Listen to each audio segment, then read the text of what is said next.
What works in web3 marketing? How do you build web3 in 2023? We're almost there. It's almost a new year. We've gone through a boom cycle. We've gone through a bust. Now perhaps it's time to build back up, but what are the tools to do it? Is it the traditional Web 2 growth tools? Is it the new Web 3 growth techniques? Chatting about that today with three experts. Dan Reynolds, who's a marketing lead at First Light Games and is coming out with a Web 3 game. Also, Jon Hook, who's a CMO at PlayEmber. And finally, Quinn Campbell, who's a VP growth at Sky Mavis. You've heard of Axie Infinity, one of their titles. And we come up with some interesting and perhaps surprising conclusions. Enjoy. Hello, everybody, and welcome. This is kind of cool. This is kind of neat. We're talking Web3 growth hacking. We're talking with some very cool veterans in the space and people who know a little bit about what they're chatting about. And we're going to talk about some of the newer methods that people have used to growth hack Web3. We're going to talk about some of the older methods that people are using in Web2 and other forms of marketing that are still working in Web3, and maybe what's on the cusp and what's still coming. Let's start by giving everybody a chance to kind of introduce themselves. Dan, why don't you kick us off? Sure, yeah. Hey, everyone. Great to be here today. So a little bit about me. I've been sort of in the industry now, talking about crypto here for the last few years, deep diving into NFTs, spending a lot more money than I definitely should be. Before that, I was the CMO of a non-profit organization. It was an international-based organization that used to pick up trash from the beaches. And more recently, I dived into sort of the Web3 industry, working for a project called Melon, a creator NFT platform. And I've spent the last year working at First Light Games, delivering our game, which is due to launch very soon, called Blast Royale. Nice. Looking forward to seeing that. Looking forward to hearing a little bit more about what's in that game, how it works, what the mechanics are, and how you're going to market that. Quinn, why don't you tell us a little bit about yourself? Yeah, sure, John. Thanks. So my name's Quinn Campbell. I'm the VP of Growth at Sky Mavis. We are the developers of Axie Infinity, which is a larger NFT game at the time. Before this, I actually was working in kind of traditional mobile games publishing, which I really, really liked until I started to kind of get a better grasp on how co-optive I think a lot of the middlemen and publishers and distributors are in traditional gaming. It's like that in music, it's like that in movies and TV as well.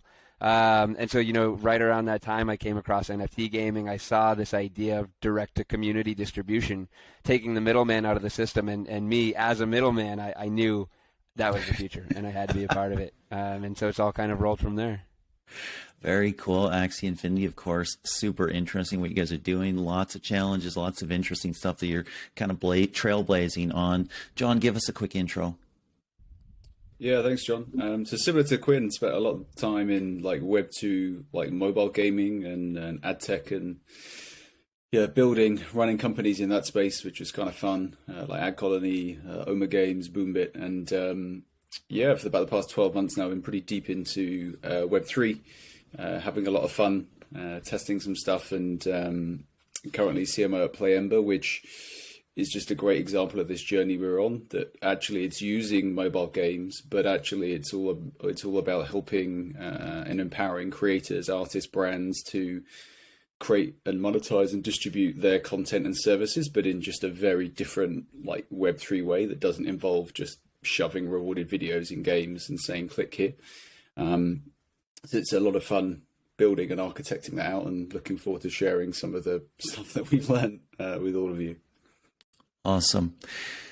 Why don't we kind of start here? I kind of want to level set. Where are we in Web3? Where are we?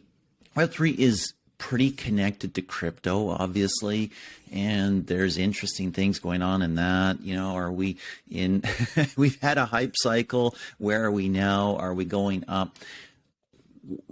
It seems like kind of people are holding their breath. There was such a run up, and now there's kind of like the air's been let out of the balloon. Where are we? What's going on? John, can you kick us off there? Where are we? Well, I think it depends on who you're asking. right? If you're a trader or maybe you're a PFP artist, maybe things aren't so great right now, depending on which protocol and ecosystem you're into. If you're a Web2 normie, same as usual. Like there's some bigger things going on in the world right now, and you're celebrating. Yeah, exactly. You probably are not down massively on your NFT bag because you don't have a bag, right?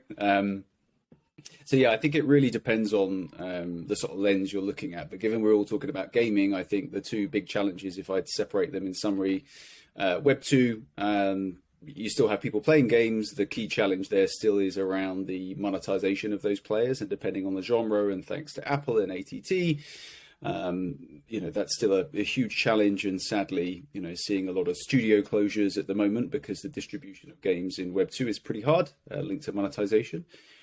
In terms of Web3, for me personally, given the two people that we've got on this call as well, I'm really excited because there's so much innovation there. We're seeing finally some of these like mobile, like blockchain going mobile. So some of these legitimate Web3 games, the way that we always hoped they would be, are now starting to drop and go live.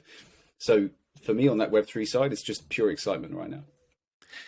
Quinn, let's bring you in and ask you kind of the same question, because it does feel like there's some actual real cool stuff happening. And there are some people celebrating on silence. See, I told you this Web3 stuff was all dumb anyways. But are we entering the cusp of new innovation? Yeah, I think we're in this like really kind of beautiful moment of a bear market. We're able to actually like build every day in a way that only a bear market truly kind of affords for you. When you're in this like absolutely crazy frenetic bull market, every morning you wake up, you literally feel like you're already behind the eight ball.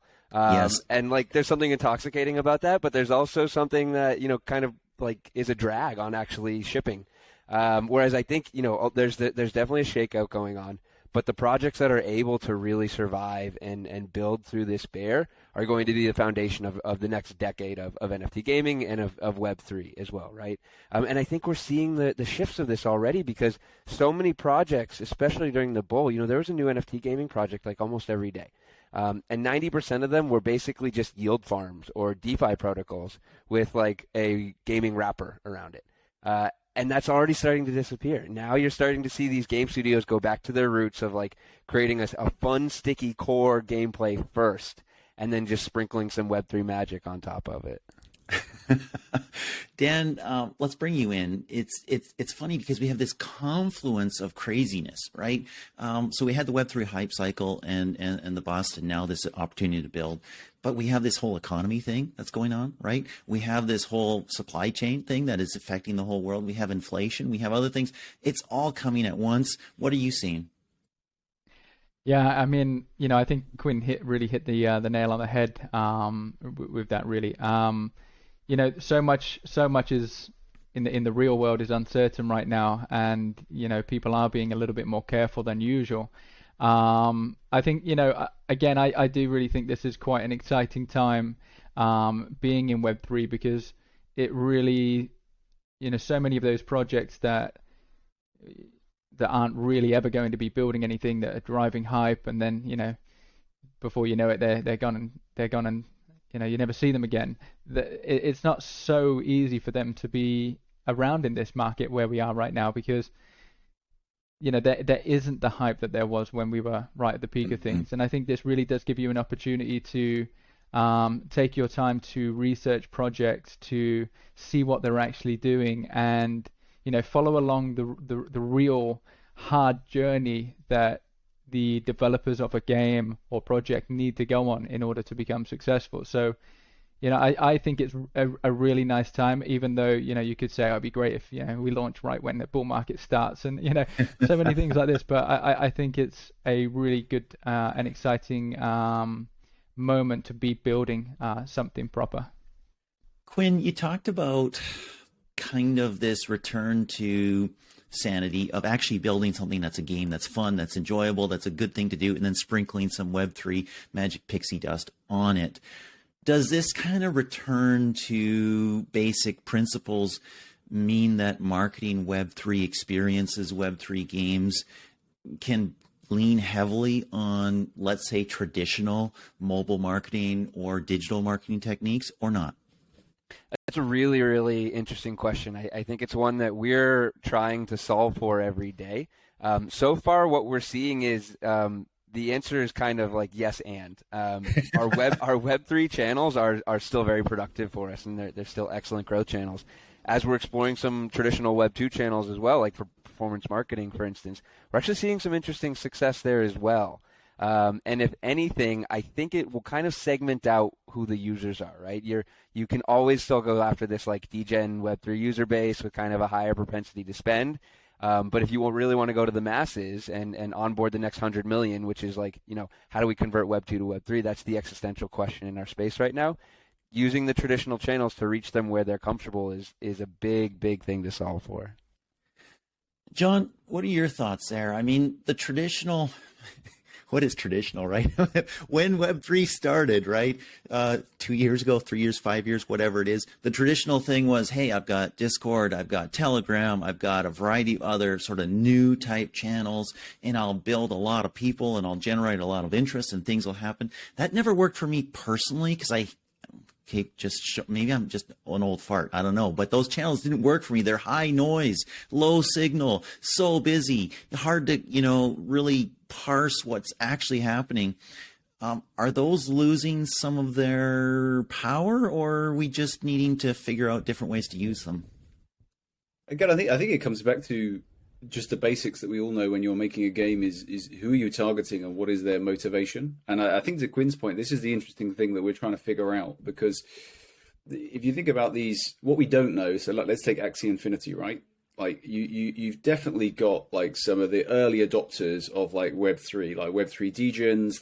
They know all about NFTs and tokens and staking, but I don't have the analytics or anything to show for this yet, but 100% there are some people in there that love mobile games, right? And play mobile games every single day. It's just at the moment they found something really sort of new and innovating that also fits the player model that they're looking to explore in terms of putting something into an amazing fun ecosystem and actually getting something out, whatever that is, whether it's financial or friendship or some of the other cool stuff that Quinn's playing around with. So I think then when you start thinking about channels, where it really depends, because there are some people that play a like Web3 game and they expect Discord, right? That's their community, that's their friendship base, that's how they interact. Whereas sort of growing up in hyper casual and seeing that evolve, it was all, it's Facebook, and then it's no Facebook and Snap, and then it's Facebook, Snap, and then TikTok, and now it's it's all TikTok. Like, what happened to Snap? Oh yeah, don't forget about Facebook, it's Instagram.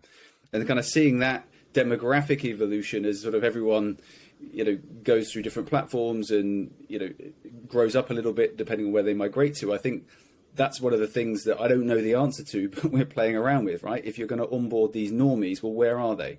Do they know what Discord is? Or because the way that you manage and build a Discord channel is very different to building a TikTok channel. So I think it's kind of super fun to hack that and then try and understand, well, how do you get people jumping between the two? Should they jump between the two? How do you track them between the two? Don't know. But these are all the things that are going to get, we're all trying to figure out. That fast forward a few years, a bit like we've all worked in like Web2 publishing businesses, and it's kind of like, look, this is just how it works. This is just where you advertise because it's just what you do. Maybe in a couple of years we'll be sat here at Consensus or, I don't know, Token 2049, and we'll have the rule book for how to do this.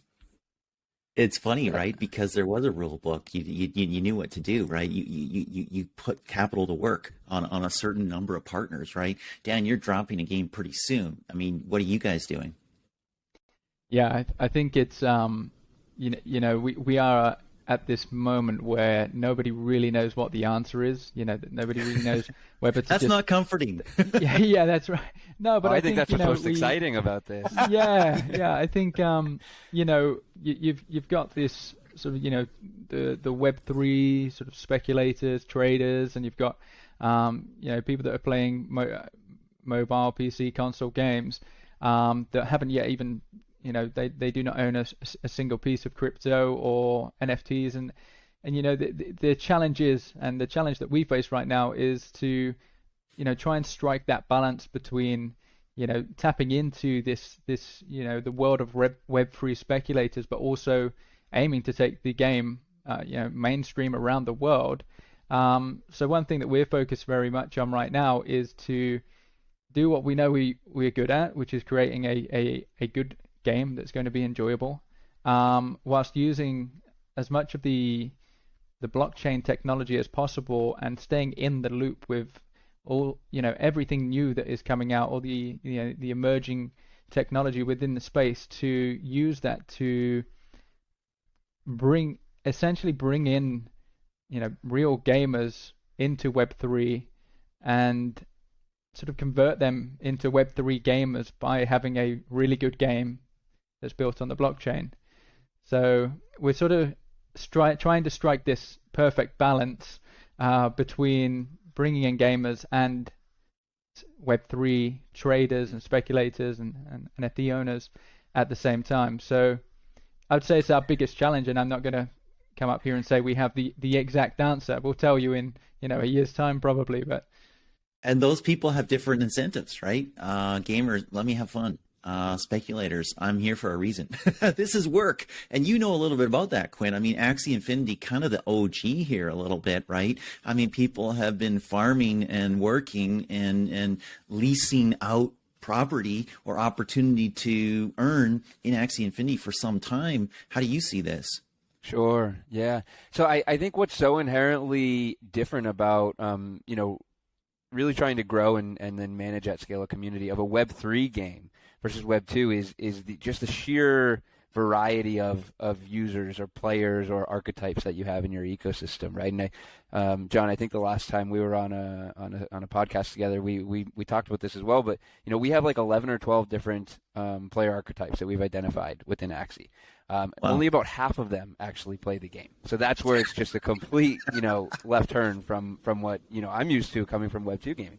Within that half of those archetypes who play, there are like hardcore PvP battlers, there's esports people, there's people really just playing for fun and escapism, and then there's also like, scholars and SLP earners.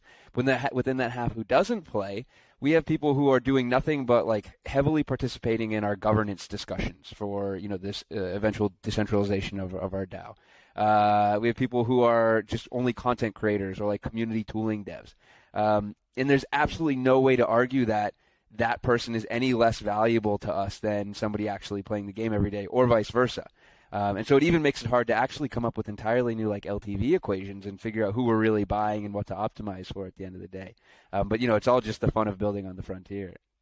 You are blowing my mind here, Quinn, because I'm listening to you and I'm saying this is sure, there's a game, but it's much more than a game. It's much more. It's a community. In fact, it's kind of a digital prototype of a society almost, right? With different people who have different roles doing different things based on what they're interested in, what they care about, what they want, what they're there for. What they're passionate about. Yeah, that's absolutely right. I mean, we call ourselves a digital nation. I'll do a quick plug. This book, The Network State by Balaji Srinivasan, is kind of my Bible right now, so I highly recommend.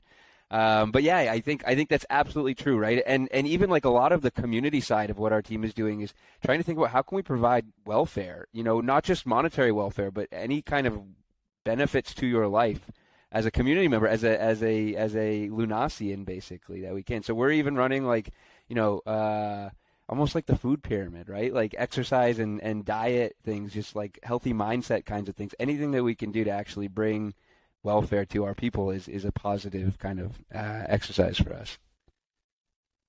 Let's talk about interconnectivity.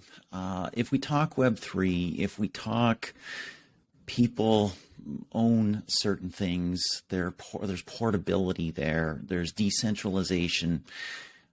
What about Web3 experiences that you guys are invested in or building or playing is portable, is something that I can take and I can put in my bank, quote unquote, digital bank or something like that, or I can take and maybe even use somewhere else? Is that a core piece or is that ancillary? Dan, how are you thinking about that with First Light Games? Yeah, I think I think we are at the very, very early stages of actually seeing this in action. I think looking at what we want to do long term with our game, creating the sort of the blast burst and having NFT items that people own and being able to transfer them throughout different games that we develop along the ways, but also creating avenues where people can actually port their NFT pieces into different games, or to go further than just games themselves, and to be able to do even more than that, whether it's lending, whether it's some form of utility that's beyond the game itself. I think this is something that we are actively exploring, and I think this is really where long term this is going to be creating an entire world of opportunity around what digital ownership actually means. And I think right now we really are just touching into, even the word interoperability, it's getting thrown around, metaverse is getting thrown around, yet we haven't really... Somebody said the M word. I think, it's exciting. It really is exciting. I can't wait for it all to happen. And being part of this, one of the builders in the space of Web3 and tapping into that whole world of, this metaverse and how it will plan out, I think, I think that is going to be the key driver of, adoption as well, of being able to own digital collectibles and, have the control over what you do with them and where they are and what you gain from it and what value you derive from it. Yeah. John, I want to bring you in here. Somebody just said the M word, as I said and mentioned it. And you start thinking about that. And you start thinking about, okay, interoperability. I can see it in our family of games. Great. Hey, it's better for our studio because you can use this from that game over there. Excellent. It's harder for people who have come up with maybe a scarcity mindset, or this is what we are building, to say, okay, you can take it and put it in another publisher's game or something like that. That's more challenging as well. But there's some things that make some sense to do that, and some things that may not, right? If I look at a physical reality, I could take US dollars and convert them to euros or something like that. But if I have, let's say, a Slovenian certificate of citizenship, it's not worth anything in Croatia or something like that, right? What's the balance there, John, as you think about Web3, metaverse, and portability?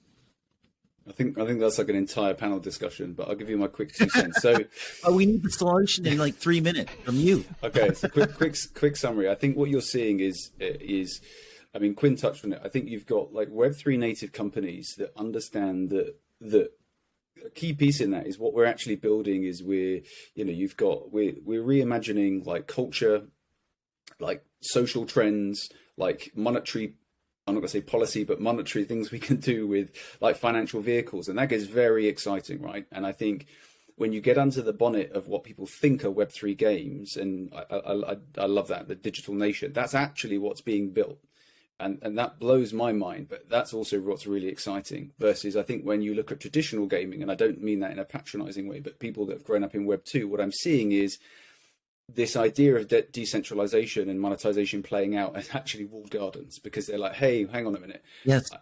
I don't want my assets being used in all these third-party games. I want to control that. So I'm going to create a closed ecosystem around my games with my own marketplace that gives you the ability to own these IAPs and move them around games. So I think you're already starting to see that, not just in gaming, you're seeing Yuga Labs play around with this as well. So I think that's what you're going to see in terms of the evolution of marketplaces. You'll see your specific marketplaces around games. And I heard Z talking about this at Magic Eden last week in San Francisco, that you will also then get like more vertical, very specific gaming marketplaces that have got really heavy tooling and infrastructure for some of these bigger AAA games, as well as some sort of broader marketplaces like Fractal, for example, that have a maybe not tailoring for specific genres, but have the kind of key tools and infrastructure you need for a wider selection of games.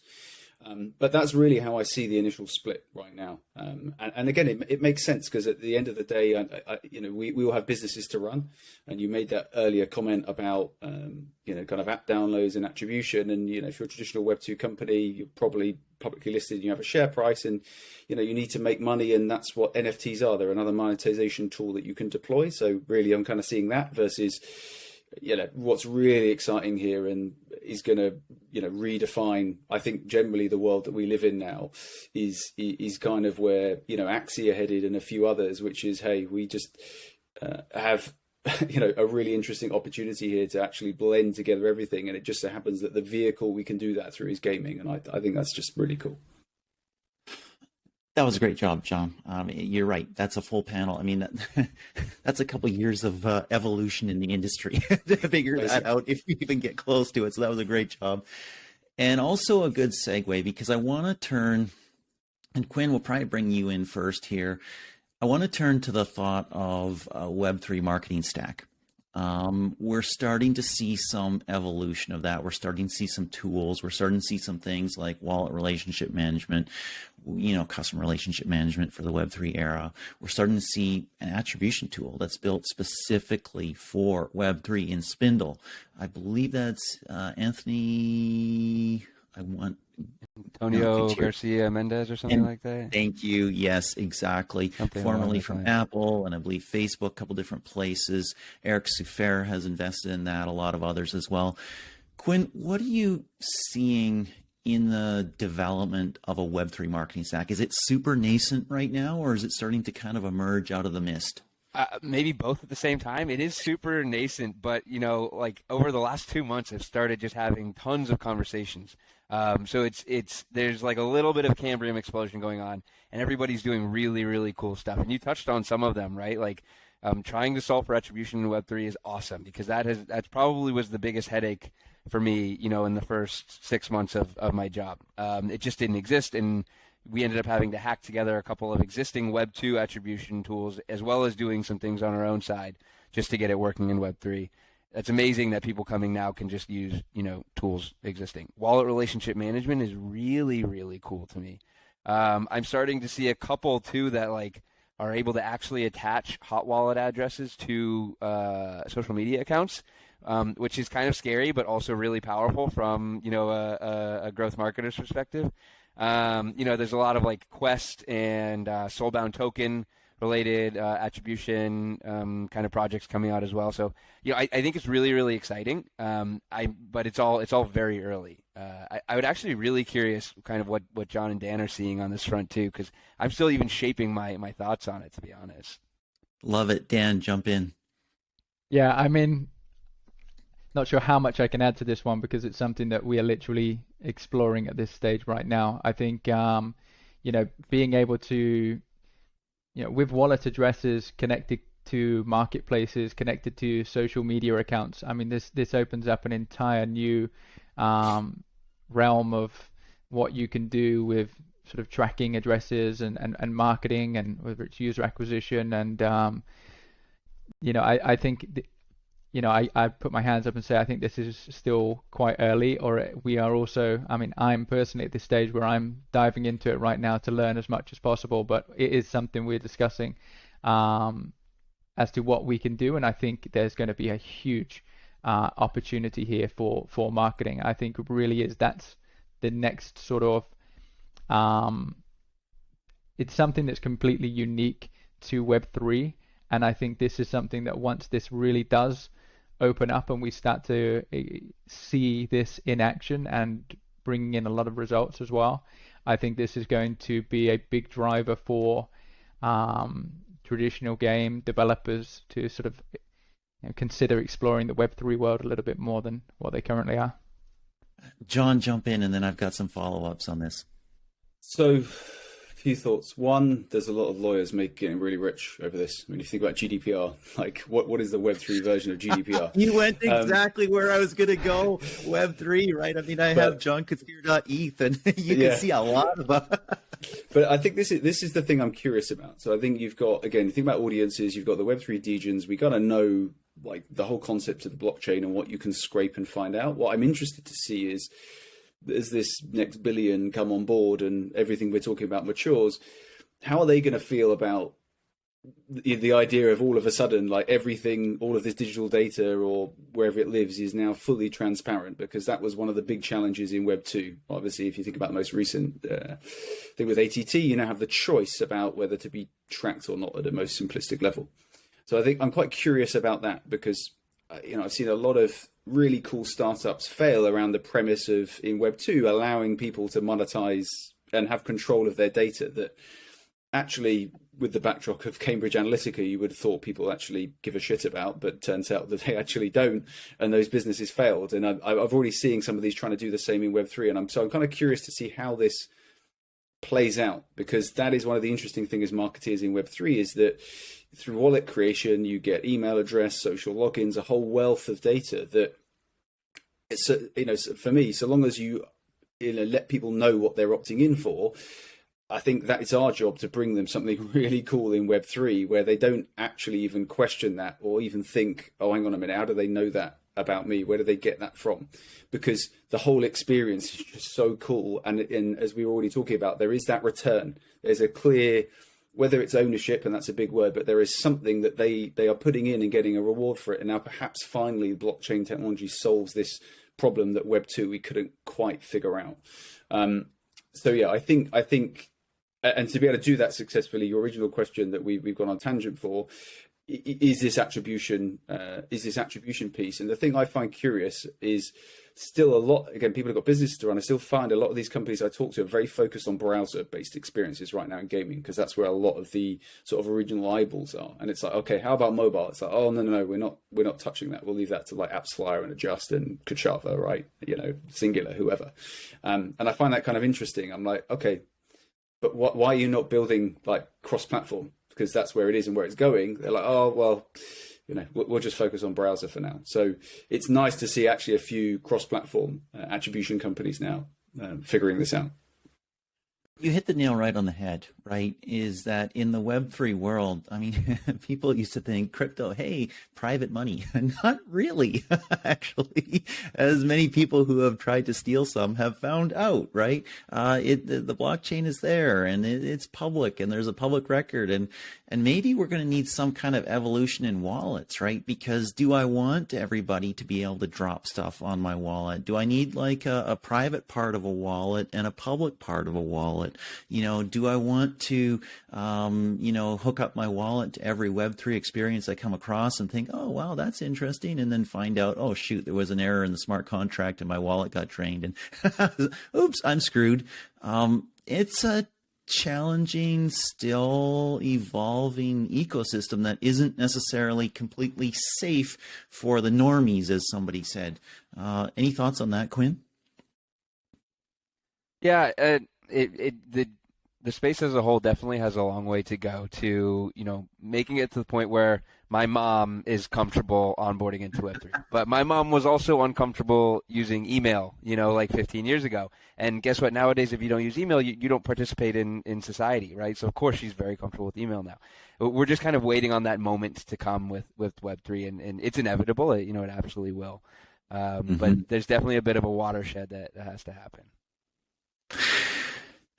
I think we should start to bring this to a bit of a close, and it seems from what I've heard from each of you, it's still a little bit wild, wild west, still a little bit gorillas in the mist, not totally clear. And Quinn, you said that's the most exciting thing about this world right now. Yeah. We're inventing it, we're building it as we come.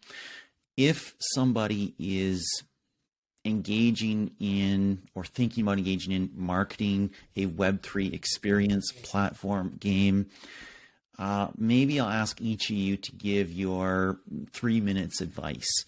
And who shall I pick on first? I think Dan, go for it.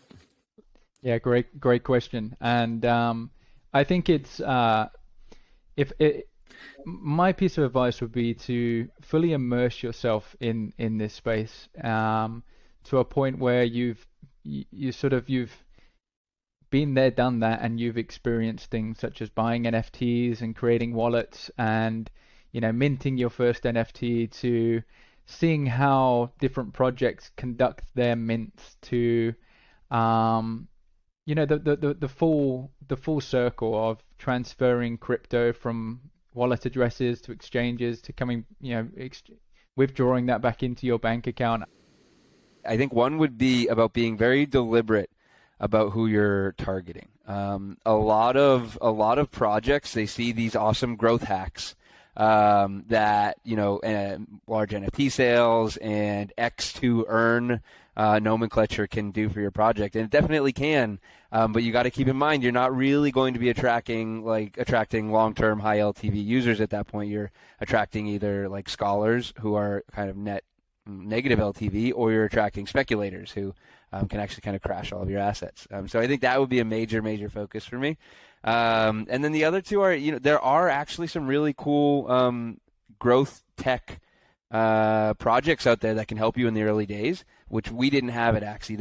These are the projects I've just seen in the last 2 months. So I would explore those. A project by the name of Safari with a Y, Safary, by Justin Vogel comes to mind. And he actually just put out a tweet like 2 weeks ago where he kind of did like a diligence on all of the Web3 growth tech space. And he identified like 80 different projects and everything they were doing. I think that would be a really awesome place to start as well, to see what is a strong fit for the early days of actually building a community, building a project. Maybe if I can plug one more piece. I know I'm kind of speaking a bit ad nauseum here, but one thing I like to say all the time, and Jon Hook, I know you've heard me say this before, but it's so true, right? In Web3 or in Web2, what people say is your first goal is to find your first million paying customers. In Web3, it truly is to find the first 10,000 co-owners of your network, right? Because when you're decentralizing ownership through a value capture token, whether it's a governance token or it's the NFT of your projects itself, you are truly bringing on co-owners of your network in these community members. And so being comfortable getting concierge, getting white glove kind of service to actually find these first key community members, that is the cornerstone of what you're building going forward. Interesting. Super interesting. Your first 10,000 co-owners. Absolutely love it. John, your 3 minutes of advice? 3 minutes. So I think that the first one is just get into the Web3 mindset. I think one of the biggest challenges of moving from Web2 to Web3 is just this attitude of, I've done it before in Web2. This is just kind of how it works, and just cut and paste. And, Quinn's just, that analogy of your first, 10,000 co-owners, right? Well, there you go, right? It's a totally different mindset. So, to prepare yourself for that, you need to just start getting involved in some projects. Doesn't mean you have to buy the NFT, but just start hanging out in Discord and start listening and understanding some of those core differences that you just don't get in Web2. So I think that's really crucial. Two, I mean, you've heard a lot on this podcast already. Start doing your research about your Web3 sort of growth stack. Because there's a lot of really exciting new companies out there. And I agree about Safari. I met Justin last week, and I think what they're doing is really interesting and a great initiative. So I think just early on, start looking and talking to as many like Web3 partners as you can to analyze and make some decisions on, right, what do we do in-house? What can we build on top of versus what do we absolutely need to partner with and build up knowledge in? And, the third thing, given that we're all kind of in gaming, is again, make some decisions based on 1 and 2 about what it is you're building. Because I still see a future with 2 types of games, right? Like mobile first, like amazing, like there are games first and foremost that, depending on whether it's AAA, mid-core RPG, hyper casual, they're going to require a different tech stack versus, there is absolutely nothing wrong. And I feel bad because I feel people are just been a bit down on like GameFi, and I think that is a different beast in its own right, and it's perfectly okay. And it's kind of like gamers versus GameFi, just like hating on each other. But I think if that's what you're going down, that's great. But it's obviously, the clues in the name, is more DeFi heavy, and the kind of like tooling and the expectation of the people within that are clearly going to be more finance orientated. So make sure that, again, I mean, there's going to be some similarities in terms of growth stacks, but some of the back end, especially if you start thinking about the wallet and the concept of like staking and what that looks like, will look very different to that GameFi audience versus maybe a more traditional gaming audience. That's a great point, John. And you know what? Some nations are Switzerland, some are the United States of America, right? There's different nations for different types of people, and that's 100% fine. No worries. Dan, we kind of lost you in the ether there. You were lost in the metaverse. You came back. Thank you. Can you restart your sort of 3 minutes of advice for somebody who is brand new to Web3 marketing and what you would suggest they do? Yeah, brilliant. Thanks for allowing me back in. I thought the internet would hold up at least 5-10 more minutes for me. But yeah, I really do think that in order to really get ahead of the game and to market in the most efficient way possible, I really do think that you need to immerse yourself in the entire realm of Web3 as much as possible. I would go as far to say that it would be worth buying some NFTs. It would be worth having staked some NFTs. It'd be worth experiencing a mint and an airdrop and how all of that works from being a customer from that point of view. And I think until you really have gone through the hardships of not knowing if your money transferred or your crypto transferred from one wallet to the next, or to actually doing it and losing money, I think until you've really lost some crypto or been rugged by a few NFT projects, this may sound silly, but I think until you've experienced that, you can't fully relate with what your customers in the future might be thinking and have gone through. So yeah, you need to be rugged in order to be good at No, I think just to touch on what John mentioned there, I think there's so much research that should be done. You really need to read a lot of books, but there probably won't be so many books out just yet on all of this. So I would be watching podcasts like this to cipher as much as possible and to really go through the entire experience, research. But on top of that, just trial and error. All of this at the moment, I would say, is a whole lot of testing, and you've just got to get your hands dirty and try it. When it fails, look back at what failed, and then try something new next time. I really, if I may, John, I really love that last point, Dan. I think that failure is not just part of the development process in Web3, but like public failure is part of the development process in Web3. You just got to be ready for it, and you got to lean into it. And your community is so much more forgiving because they're your co-owners alongside you. Oh, wow. I love it. Dan is all like of the suffer sucker school of learning how to market to Web3, and Quinn is like the masochist. I'm suffering and it's in public. In that spirit, I have a confession to make for you guys. I told you guys I just came back from Web Summit, and this is my first morning. I'm kind of on European time still, so I was up really early. I usually don't get down into my office space here till like 8 a.m. I came in at like 7 a.m. and guess what was on my calendar? This! And I had totally forgotten it was like my first day back. I hadn't prepped. I hadn't, I'll ask this person that thing and this person that thing. I think it kind of worked out, honestly. And I want to thank each of you guys. John, amazing insights. Really do appreciate you pulled this together as well. You pulled these guys together. Thank you for that. Quinn, so great to hear from you, and Axie Infinity, what you guys are doing there. Dan, First Light Games, thank you so much. It's been a real pleasure. Thank you guys all. And maybe we'll do this again in 6 months, and maybe we'll know more. Looking forward to it. Great to be here, guys. Thank you very much.